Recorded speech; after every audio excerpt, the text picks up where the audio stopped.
Hello everyone and welcome to Cluey Amateurs. I'm Jamie. And I'm Adam. And today we are looking at some fixed blade knives, the kind of thing that you would use with bushcraft. So Adam, do you want to show us what we've got? Okay, yeah, so today we've got the Mora knife companion, stainless. The Hultafors Craftsman, again in stainless. And the Hultafors Heavy-Duty knife with a carbon steel blade. Okay, lovely. So let's start off by talking about what these look like. So yours are both stainless ones, so do you want to talk us through what they look like? Right, so the Mora knife, obviously bright orange plastic sheath, rubber handle, orange tip, makes it nice and easy to find, especially if you drop it in the dark or in the grass. Stainless steel blade, I don't know whether you can see it, with the Mora knife logo and stamped in there it says made in Sweden.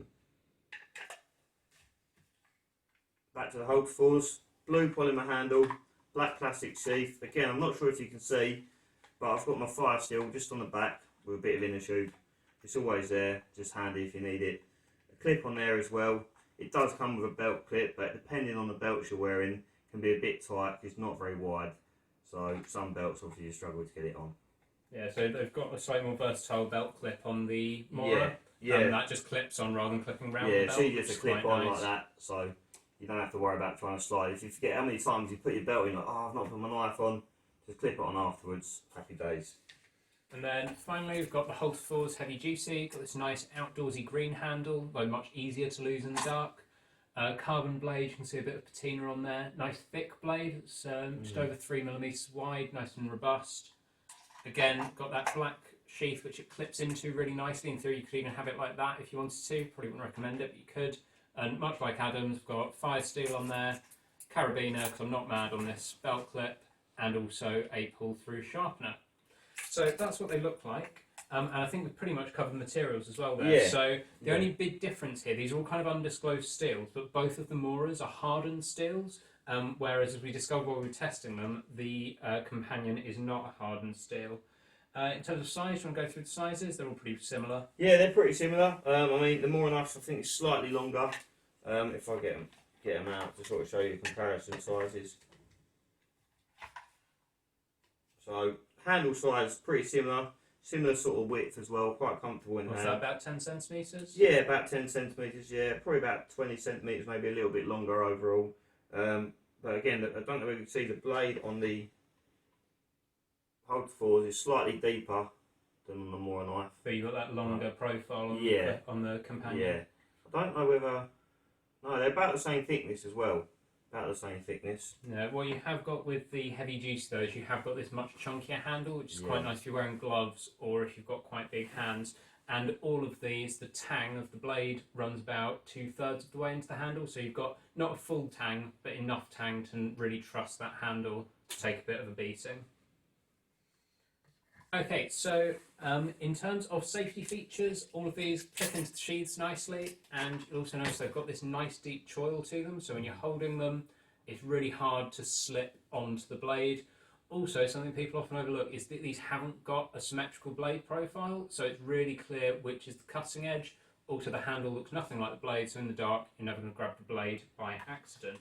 Obviously not UK legal, you can't just walk around with one of these without good reason. However, if you're out bushcrafting, so long as you're going to somewhere where it's acceptable to bushcraft, that's a good reason, as would be carrying one of these for work.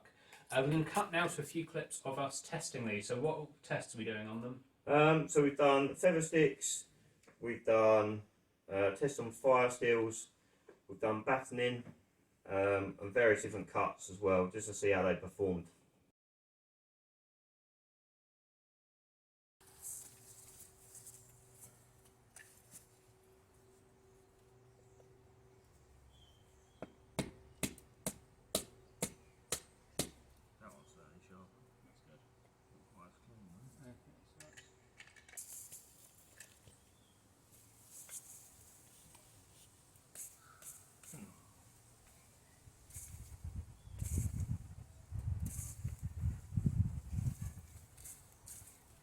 Then once you've got a bit of point move somewhere, you're just pushing it with your thumb, doing a more controlled. Yeah.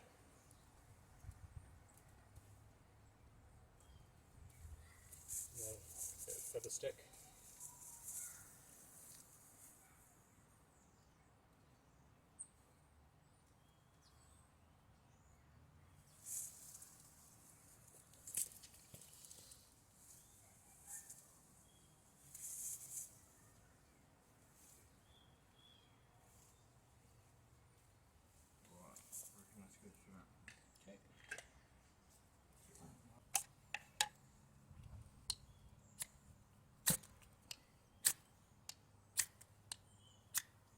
See, they're saying it's good.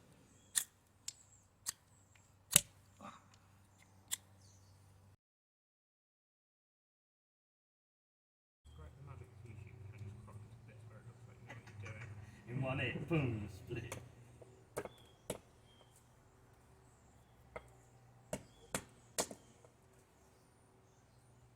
you want to have a crack at that one? With your last Yeah. one? Give it a go. A bit soft.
Quite hard wood, that, isn't it? I don't know what it is. It's elder.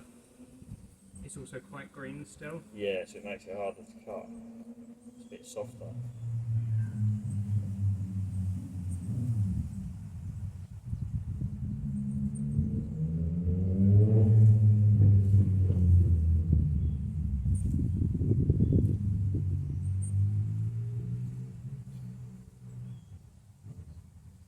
I'll just take one knife down with me and then we'll come back for the other one.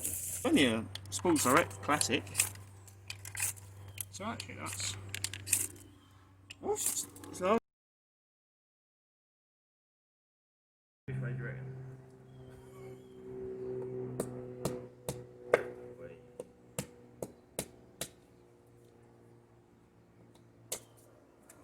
Stainless steel isn't always hard enough.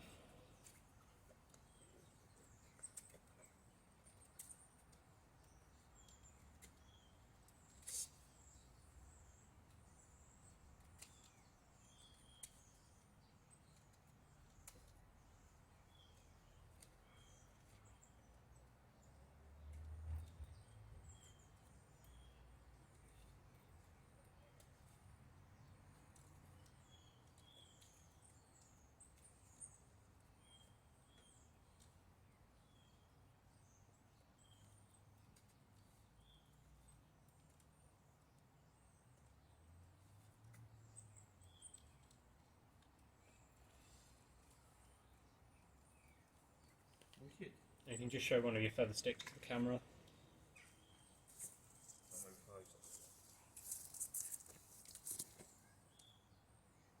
Can you see it? Yeah. Wicked. Right, then. So go a bit lower. Oh wow.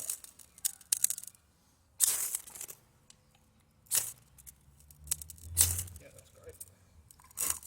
So that was quite surprising, really, because I was expecting all of them to be suitable for fire still, but Yeah, the I was companion surprised. just wasn't up to it. No, no. Really impressed with all of them with the cutting. Yeah, though. got some good hot sparks off of them. Yeah. But like I say, the Mora knife, there was a few tiny sparks, but nothing that would help you start a fire, put it that way. Yeah. I think they all did really well with the cutting test, but what I did notice with a heavy-duty knife was with it having that much bigger blade profile, it was more, or that much thicker blade, it was quite difficult to make those very fine cuts. Yeah. And I've noticed this when I've used it for food prep as well. It's actually quite hard to do very fine food prep with it. Right. Yeah. Have you used either of these for anything like that? I think I have actually, yeah, believe it or not. I think at a barbecue I've used a Mora knife. And again, it was quite good. The Hultafors I haven't used, it's more of a work knife, shall we say. Use it for cutting wood and stuff like that. Or Don't you use one of them for skinning? Yes, yeah, I've used a Mora knife for skinning rabbits. It's alright, it's nice and sharp, keeps a good edge, but it's a bit too big really. Could do probably the blade could probably be half the size, and that'd be ideal. But it does the job, and that's all I need. Yeah, I'd say on the whole, all three of them are probably really solid bushcraft or hunting knives. Yeah. But obviously, as we've said, for a UK EDC, just Yeah. not suitable. So, then talk us through how much these cost. Right. Yeah. Okay. So on the Heine Haynes website, the Mora knife is £9, and the Hultafors is £7. I think they're both really fairly priced.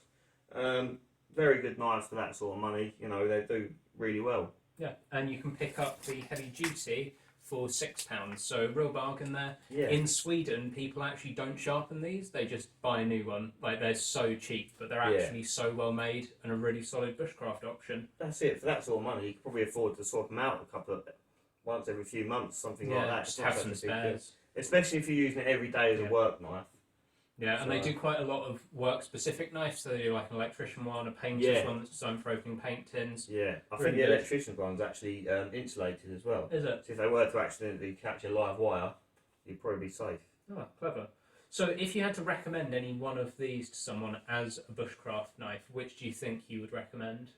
I think probably the heavy-duty Hultafors, to be honest, just because it is the heavy-duty one, so it should stand up to a bit more user abuse. A bit more punishment, especially if you're using it for battening and obviously hitting it with a stick or something like that, would just stand up that little bit better.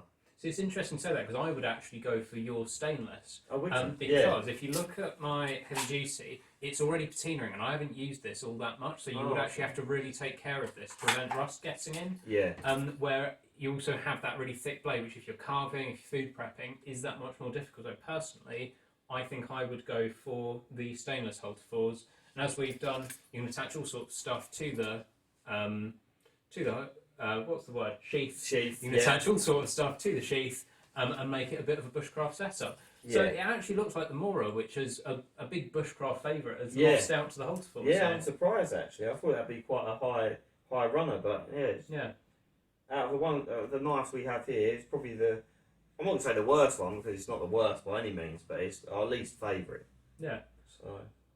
Yeah. Well, I hope you've enjoyed this, and I hope that some of you found this helpful. If you do want to see more bushcraft stuff, please let us know in the comments. If you want to know more about our knife sheath setups, again, pop that in the comments. Please do comment, like, subscribe. I've been Jamie. I've been Adam. We've been Chloe Amateurs, and we'll see you next time. Bye-bye.